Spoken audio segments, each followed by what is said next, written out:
सतनाम त्रिपाठी जी, श्री हरिवंश महाराज जी। महाराज जी, आपके चरणों में कोटि कोटि प्रणाम।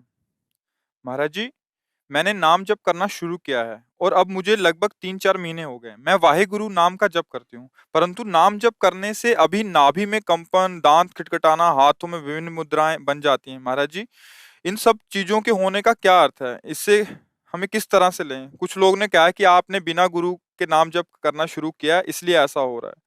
महाराज जी, मुझे समझ नहीं आ रहा इसका।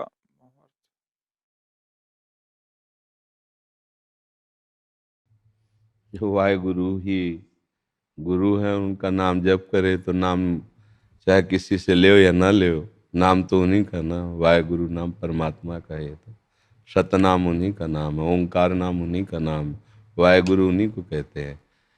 तो नाम जप करने से ऐसी वृत्तियां आती हैं, हमें लगता है बनावट से बचना चाहिए। क्योंकि आप 2-4 महीने से जब कर रहे होंगे, यहाँ जिंदगी व्यतीत हुई है। आप 2-4 घंटे जब करती होंगी, यहाँ 24 घंटे प्रयास किया गया है। एक कुंडलिनी जागृति एक स्थिति होती है योग की, उसमें शरीर का कंपायमान हो जाना, वो स्थितियां बहुत प्राणायाम परायण ब्रह्मचर्य निष्ठ उनमें आती, जो 8-8 घंटे पद्मासन लगाए हुए और कुंडलिनी जागृत हुई, उनमें ये लक्षण। भक्ति में या वाहेगुरु के नाम में जो भाव आता है, उसमें आंसू चलेंगे, हृदय गदगद हो जाएगा, आर्त भाव से पुकार होगी। मुझे लगता है कि डॉक्टर को दिखाओ। आपको बुरा जरूर लगेगा, क्योंकि हम आपकी इन बातों का कोई समर्थन नहीं करते, ये भक्ति की कोई बातें नहीं हैं। एक प्रेम की अवस्था होती है जिनमें स्वेद होता है, कंप होता है। आप खुद स्वीकार करती है, अभी 2-4 महीने से नाम जप कर रहे हैं। प्रेम की एक स्थिति होती है जिसमें शरीर कंपायमान हो जाता है, पसीना पसीना हो जाता है, चेहरा एकदम पीला पड़ जाता है, वो भगवत आवेश होता है, वो बहुत आखिरी स्थिति होती है। इसलिए मुझे लगता है अपने शरीर की कुछ जैसे विटामिनें कम होती है, ऐसी भी हो सकता है, या कुछ बनावट भी हो सकती है शरीर की, कोई ऐसी दोष वृत्ति हो सकती है। ये कोई भागवतिक लक्षण नहीं है, क्योंकि हम किसी ऐसी बात का सपोर्ट नहीं करेंगे जो किसी भी महात्मा के जीवन में नहीं आई है। बात पक्की समझ लो कि आप लोग तो साधना क्या करेंगे, मतलब इसीलिए प्रश्न हम कहते हैं कि आप क्या करेंगे, साधना कितनी करेंगे। यहां जिन्होंने ऐसे रकील खींच दी संसार की तरफ से, फिर चले हम उनके अनुभव की बातें बताते कि ये सब कुछ नहीं है। हाँ, अचानक एक वृत्ति जागृत हो जाती है और डूब गए, न शरीर की शुद्धि है न संसार की शुद्धि है, वो एक है। प्रेम में शरीर का कंपायमान होना, अश्रु प्रवाह हो जाना, या रंग बदल जाना, मतलब पीलापन हो जाना, एकदम पसीना पसीना हो जाना, या थरथरा के गिर जाना। इतनी आखिरी स्थिति प्रेम की उन महापुरुषों में होती है जो बिल्कुल निष्काम निष्पाप और भगवत चरणारविंद में। ये लीला तो हम 2 मिनट में अपने लोग कर सकते हैं, लेकिन स्थिति 2 मिनट में नहीं ला सकते। ये स्थिति तो भगवान की कृपा से या गुण साधन ते न हुई। तो मुझे लगता है कि नाम जप करो और अपने को संयम में रखो। ऐसी कोई शरीर की हरकतें होती है, उनका कोई महत्व नहीं है, कोई महत्व नहीं। एक हमें गंगा किनारे मिले साधक थे, तो वो ऐसे ऐसे ऐसे थोड़ी थोड़ी देर में करते थे। वो लोग सबको सबको बताते थे कुंडलिनी जागृत हो गई। तो हमारे पास भी आए, कहा कि हमारी कुंडलिनी जागृत हो गई। तो हम कहा क्या चाहते हैं आप इसके बदले में? हम आपके पैर छुएं, आपको साष्टांग प्रणाम करें, या आपकी वाहवाही करें? जानते हो तुम्हारी कुंडलिनी जागृत हुई? आंख में आंख मिला। हम कहा कुंडलिनी जागृत किसे कहते जानते हो? उन्हें लोग कहते हैं। ले जागरण तुम्हारी हो रही, लोगों को पता चल रहा है। तो नौटंकी न की जाए, परमार्थ में कोई किसी भी तरह का नाटक न किया जाए, तो वास्तविक स्थिति आ जाएगी जो स्थितियां होती हैं। हम ये नहीं कहते आप नाटक कर रहे हो, लेकिन हम ये कहते हैं कि कुछ ऐसी विटामिनें कम हो सकती हैं, जो शरीर की ऐसी दशाएं हो सकती हैं। ये भागवतिक दशाएं नहीं है, शास्त्रीय और अनुभूत दोनों में कहीं ऐसी दशाएं नहीं होती हैं। इसलिए मुझे लगता है सावधानी पूर्वक और नाम में रुचि करे। हाँ, अगर आपको ऐसा लगता है तो किसी सदगुरुदेव का वर्ण कर लीजिए।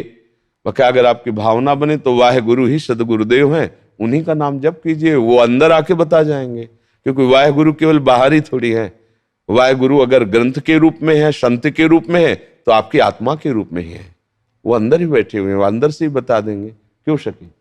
हाँ, आप देख लीजिए, कभी संतों की बातों को अन्यथा ना ले और बुरा ना माने, क्योंकि जिस मार्ग में चलना है उसमें देखो, अगर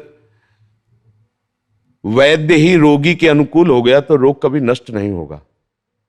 वैद्य को चाहिए कि रोगी के अनुकूल नहीं, उसको रोग से निपटने के लिए चलने की बात कहनी चाहिए। रोगी कह रहा मुझे दही दही बहुत प्रिय, 500 रुपया लो, आप स्वीकृति दे दो, मर जाएगा वो। अगर मंत्री राजा की सलाह में सलाह मिलाता चला गया तो राज्य नष्ट हो जाएगा।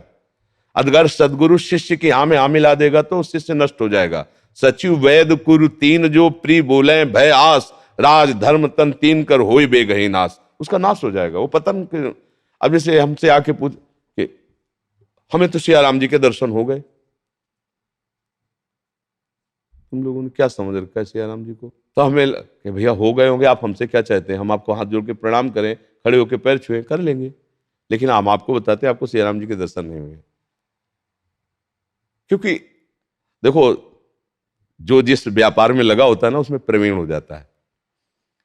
अब स्वर्णकार को कसौटी में कसने की जरूरत नहीं होती, वो देख के ही बता देगा पहचान के कि इसमें पानी फेरा या असली सोना है।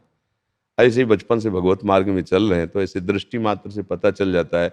हम सिद्धों वाली बात नहीं करते कि आप कितना परमार्थ में हो, क्योंकि उसी विषय के हमें, तो इसलिए बहुत दैन्य होकर के इस मार्ग में चलो तो वास्तविक सिया राम जी मिल जाएंगे, वास्तविक भागवती की स्थिति आ जाएगी। है मार्ग ऐसा, पर अपने को कहीं अहंकार की पुष्टि के लिए कुछ ऐसी, तो ऐसी कोई बात न कहे, ऐसा कोई भाव न लाए जिससे हमारा परमार्थ ही रुक जाए और हम चार लोगों में अपने यश की प्राप्ति के लिए, सम्मान की प्राप्ति के लिए हम सत्य मार्ग से विचलित हो जाए।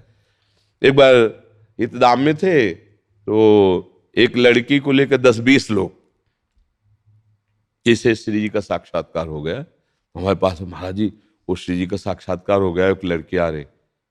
हो सकता है करुणामय स्वामिनी कभी भी किसी पर द्रवित हो जाए, उनके लिए थोड़ी कि बच्चा है या बच्ची है या बूढ़ा है, वो तो कभी भी द्रवित हो सकते हैं। हम कहा वो भाग्य, बुलाए।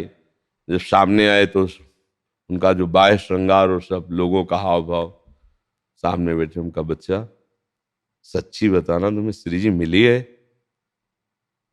जब आंख एक ऐसे देखना अलग होता है, वो आंख में आंख डालना अलग बात होता है। कहा नहीं महाराज जी हमने स्वप्न में देखा। हमका बच्चा स्वप्न में देखा? पर नहीं महाराज जी ऐसा लगा था। तुमका हाँ बच्चा ठीक है, व्यर्थ में अहंकार मत करो बच्चा, ऐसे तो श्री जी मिली भी जाएंगी, अगर अहंकार करोगी तो बहुत दूर। 10 लोगों ने कहा क्या यार नाटक किए घूम रहे हो, क्या नाटक किए घूम रहे हो? मतलब आप पोस्टर छपवाना चाहते हो इसके, आप इसको पुजवाना चाहते हो बैठाल करके, क्या इसका जीवन बर्बाद करना चाहते हो? चलो उसको प्रसादी माला दी, का हम प्रणाम करते हैं। किसी भी तरह श्री जी से जुड़े मंगल होगा, पर बच्चा नाटक से कुछ नहीं होना। हमें लगता है सब लोगों को चाहिए असलियत में चलो, नाटक मत करो। नाटक में क्या होगा? उपहास होगा बाद में उपहास होगा, कुछ नहीं होने वाला। ये नाटक ज्यादा दिन नहीं चलता है। परमार्थ का नाटक करोगे तो ज्यादा दिन नहीं चलेगा, एक दिन पोल खुल जाएगी, और जब पोल खुलेगी तो ऐसे बेइज्जती होगी कि फिर किसी काम के नहीं रहोगे। सत्य से चलो। हम गलत हैं, मानते हैं हम गलत हैं, हम गलत हैं, लेकिन हम सत्य मार्ग में चलना चाहते हैं। अब इसमें कोई प्रश्न नहीं। हमारे अंदर काम है, क्रोध है, लेकिन हम पाना चाहते हैं भगवान को, तो तुम्हारी जय होगी, तुम्हें कोई परास्त नहीं कर सकता। लेकिन काम क्रोध है और हम अपने को साबित करें कि हम निष्काम है, हम निष्क्रोधी है, तो जब परीक्षा होगी फेल हो जाओगे।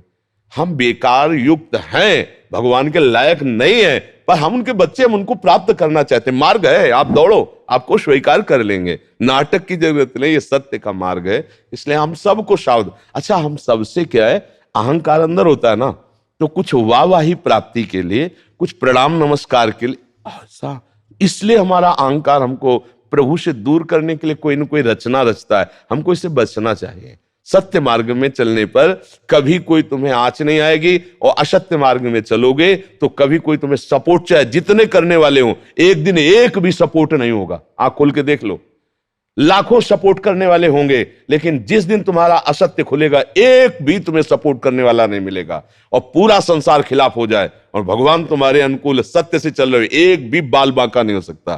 पर यह बात थोड़ा कड़वी है, इसे सह पाना, इस पे चल पाना इसीलिए कठिन होता है।